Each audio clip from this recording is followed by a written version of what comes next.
ನಮಸ್ತೆ, welcome back to Chandu ಶಿವಲಾಗ್. ಇವತ್ತು ಮನೆ ಕೆಲಸ ಎಲ್ಲ ಆಯಿತು ನೋಡಿ. ಸ್ಯಾರಿಗಳಿಗೆಲ್ಲ ಕುಚ್ಚು ಹಾಕಬೇಕು ನೋಡಿ. ಈ ಸ್ಯಾರಿಗೊಂದು ಹಾಕಬೇಕು ಮತ್ತು ಇದಕ್ಕೂ ಹಾಕಬೇಕು. ಸಿಂಪಲ್ಲಾಗಿ ನಾನೇ ಹಾಕ್ಕೊತೀನಿ. ಮನೆಯಲ್ಲಿ ಕೆಲಸ ಎಲ್ಲ ಆದಮೇಲೆ ಇನ್ನೇನು ಸ್ವಲ್ಪ ಟೈಮ್ ಇರುತ್ತಲ್ಲ, ಆ ಟೈಮಲ್ಲಿ ಕುಚ್ಚು ಹಾಕೊಬೋದು ನೋಡಿ. ಈ ಥರ ಡಿಸೈನಿಂದ ನಾನೇ ಹಾಕಿರೋದು ಕುಚ್ಚು. ಇದಕ್ಕಿನ್ನೂ ಕುಚ್ಚು ಕಟ್ಟಬೇಕು. ಈ ದಾರಗಳು ಸಿಗಬೇಕು ಅಂದರೆ ಎಷ್ಟು ಅಂಗಡಿ ಹುಡುಕ್ಬೇಕು ಗೊತ್ತಾ. ಇಲ್ಲಿ ಹಳ್ಳಿ ಇರೋದ್ರಿಂದ ದಾರಗಳು ಸಿಗೋದೇ ಇಲ್ಲ. ಒಂದು ಅಂಗಡಿದಂತೂ ಸಿಗೋದೇ ಇಲ್ಲ. 2-3 ಅಂಗಡಿಗೆ ಹೋಗಿ ಹುಡ್ಕೊಂಬರ್ಬೇಕು ದಾರಗಳ್ನ. ಹಾಗಾಗಿ ಕುಚ್ಚು ಕಟ್ಟೋಣ ಅಂತ ಹೇಳಿ ಇಟ್ಕೊಂಡಿದ್ದೀನಿ ನೋಡಿ. ಫ್ರೀ ಟೈಮಲ್ಲಿ ಏನಾದರೂ ಕಲ್ತ್ಕೊಂಡಿದ್ರೆ ನಾವೇ ಮಾಡ್ಕೊಬೋದು. ಹಾಗಾಗಿ ನಾನು ಸ್ಯಾರಿ ಕುಚ್ಚು ನಮ್ಮ ಸೀರೆಗೆಲ್ಲ ನಾನೇ ಹಾಕ್ಕೊಳೋದು. ಬೇರೆ ಯಾರಾದರೂ ಕೂಡ ಹಾಕ್ಕೊಡ್ತೀನಿ ಕುಚ್ಚನ್ನ. ಹಾಗಾಗಿ ಇವತ್ತು ಸ್ಯಾರಿ ಕುಚ್ಚು ಹಾಕ್ಬೇಕು. ಇದನ್ನು ನಿನ್ನೆ ಇವತ್ತು ಗುರುವಾರ ಮನೆ ಕ್ಲೀನ್ ಮಾಡಿದ್ದು ಎಲ್ಲದೂ ಆಯಿತು. ಹಾಕೋಣ ಅಂತ ಕೂತ್ಕೊಂಡಿದ್ದೀನಿ. ಈಗ ಎಲ್ಲೂ ಕೂಡ ಲಾಗು ಮಾಡೋದಕ್ಕೆ ವಿಡಿಯೋ ಮಾಡ್ಕೊಂಡಿರಲಿಲ್ಲ. ಹಾಗೆ ನಿನ್ನೆ ಸಂಜೆ ಒಂದು ವಿಡಿಯೋ ಮಾಡ್ಕೊಂಡಿದ್ದೆ. ಆ ವಿಡಿಯೋ ಹಾಕ್ತಾಯಿದ್ದೀನಿ ನೋಡಿ. ಸಪೋರ್ಟ್ ಮಾಡಿ, ಲೈಕ್ ಮಾಡಿ. ಥ್ಯಾಂಕ್ ಯು ನೋಡಿ. ಸಂಜೆ ಬುಧವಾರ ಸಾಂಬಾರು ಮಾಡೋಣ ಅಂತ ಇಟ್ಕೊಂಡಿದ್ದೀನಿ. ಸೊಪ್ಪಿನ ಸಾಂಬಾರು ಮಾಡೋಣ ಅಂತ ಹೀಗೆ ಕೂಡ ಬಿಸಿನೀರು ಕೂಡ ಇಟ್ಟಿದ್ದೆ. ಏನಕ್ಕೆ ಅಂದರೆ ಮಾವರು ಬೆಳಗ್ಗೆ ಸಂಜೆ ಪ್ರೋಟೀನ್ ಪೌಡರ್ ಹಾಕ್ಕೊಡ್ಬೇಕು. ಹಾಗಾಗಿ ಬಿಸಿನೀರು ಇಟ್ಟಿದ್ದೆ. ಮಗಳು ತೊಗೊಂಡೋಗಿ ಕೊಟ್ಟು ಬಂದಳು ನೋಡಿ. ಸೊಪ್ಪು ಕೂಡ ತೊಳೆದು ಹಚ್ಚಿಟ್ಟಿದ್ದೀನಿ. ಸೊಪ್ಪಿನ ಸಾಂಬಾರಿಗೆ ಬೆಳ್ಳುಳ್ಳಿ ಮತ್ತು ಮೆಣಸು, ಉಪ್ಪು, ಬೆಳ್ಳುಳ್ಳಿನೂ ಕೂಡ ಜಜ್ಜಿಟ್ಟಿದ್ದೆ. ಇದು ನೀರು ಬಿಸಿ ಆಗಿತ್ತು. ಸೊಪ್ಪು ಹಾಕಿ ಬೆಳ್ಳುಳ್ಳಿ, ಉಪ್ಪು, ಮೆಣಸು ಕೂಡ ಹಾಕಿದ್ದೀನಿ. ಇಲ್ಲಿ ಕಾಫಿ ಇಟ್ಕೊಂಡೆ ಹಾಗೆಯೇ ಮಕ್ಕಳಿಗೆ ನೋಡು. ಅವರು ಕಾಫಿನೇ ಕುಡಿಯೋದು. ಹಾಗಾಗಿ ಕಾಫಿನೂ ಆಯಿತು ನೋಡಿ. ಪಾತ್ರೆ ಕೂಡ ಇದ್ದಾವೆ. ಪಾತ್ರೆಗಳ್ನೂ ಕೂಡ ತೊಳ್ಕೊಬೇಕು ಹೀಗೆ ಅಡುಗೆ ಮಾಡಿಕೊಂಡು. ಅವ್ರಿಗೇನೋ ಕಾಫಿ ಕೊಟ್ಟು ಬಂದೆ. ಹೀಗಾಗಿ ಇಲ್ಲಿ ಟೀ ಕೂಡ ಇಟ್ಕೊಂಡಿದ್ದೀನಿ.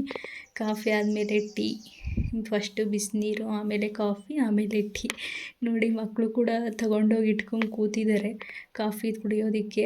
ಟಿ ವಿ ನೋಡಿಕೊಂಡು ನೋಡಿ. ಟಿ ವಿ ನೋಡ್ತಾ ಇದ್ದಾರೆ ಕೂತ್ಕೊಂಡು, ಕಾಫಿ ಕುಡ್ಕೊಂಡು. ಹಾಗೆ ಟೀ ಕೂಡ ರೆಡಿಯಾಗಿತ್ತು. ವಿಷಲ್ ಕೂಡ ಕೂಗ್ತಾ ಇದೆ. ಸೊಪ್ಪು ಬೇಯಕ್ಕಿಟ್ಟಿದ್ನಲ್ಲ, ಹಾಗಾಗಿ ಟೀ ಅಮ್ಮಂಗೆ ಕೊಟ್ಟು ಸಂಜೆ ಆಯ್ತಲ್ಲ, ಬಾಗಿಲಿಗೆ ನೀರು ಹಾಕಬೇಕಲ್ಲ, ಹಾಗಾಗಿ ನೀರು ಹಾಕಿ ಆಚೆ ಬಂದೆ ನೋಡಿ. ಎದುರುಗಡೆ ಮನೆ ಮಕ್ಕಳೆಲ್ಲ ಆಟ ಆಡ್ತಾಯಿದ್ರು. ಸಂಜೆ ಅಲ್ವಾ, ಹಾಗಾಗಿ ಸೌದೆನೂ ನಮ್ಮ ಪಕ್ಕದ ಮನೆ ಆಂಟಿಯವರು ಸೌದೆನ ಮುರಿತಾ ಇದ್ದಾರೆ.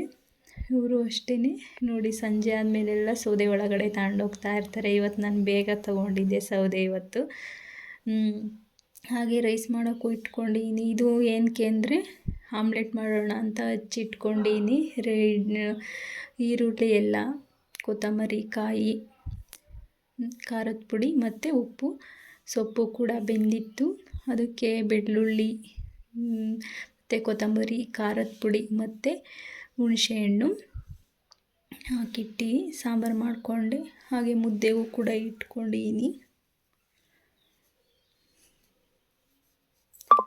ಸಾಂಬಾರು ಕೂಡ ರೆಡಿ ಆಯಿತು, ಸೊಪ್ಪಿನ ಸಾಂಬಾರು.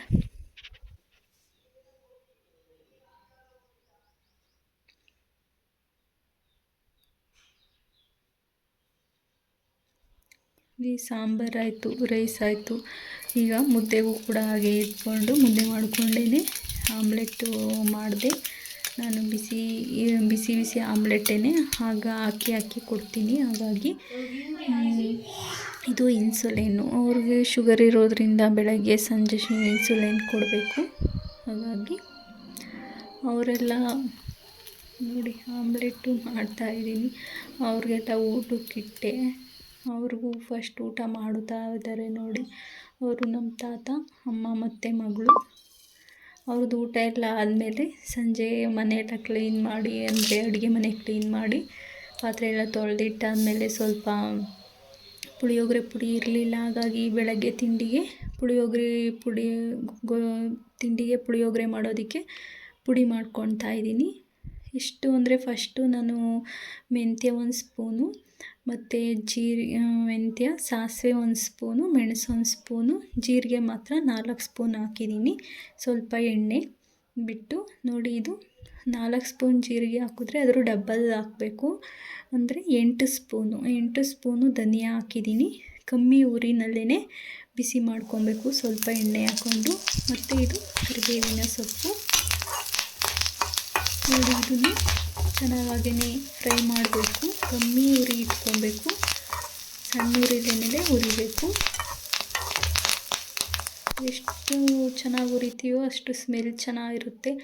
ಮತ್ತು ಇದು ನಾನು ಒಂದು 15 ಬ್ಯಾಡಗಿ ಮೆಣಸಿನ್ಕಾಯಿ ಹಾಕ್ಕೊಂಡಿನಿ. ಬೇಕಾದರೆ ನೀವು 2 ಖಾರದ ಮೆಣಸಿನ್ಕಾಯಿ ಹಾಕೊಬೋದು. ನಾನು ಖಾರ ಜಾಸ್ತಿ ತಿನ್ನಲ್ವಲ್ಲ, ಹಾಗಾಗಿ ನಾನು ಖಾರದ ಮೆಣಸಿನ್ಕಾಯಿನ ಹಾಕಿಲ್ಲ, ಬರೀ ಬ್ಯಾಡಗಿ ಮೆಣಸಿನ್ಕಾಯಿ ಹಾಕ್ಕೊಂಡಿದ್ದೀನಿ.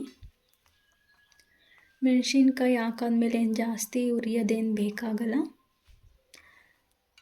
ಒಂದು 5 ನಿಮಿಷ ಬಿಸಿ ಮಾಡಿದ್ರೆ ಸಾಕು.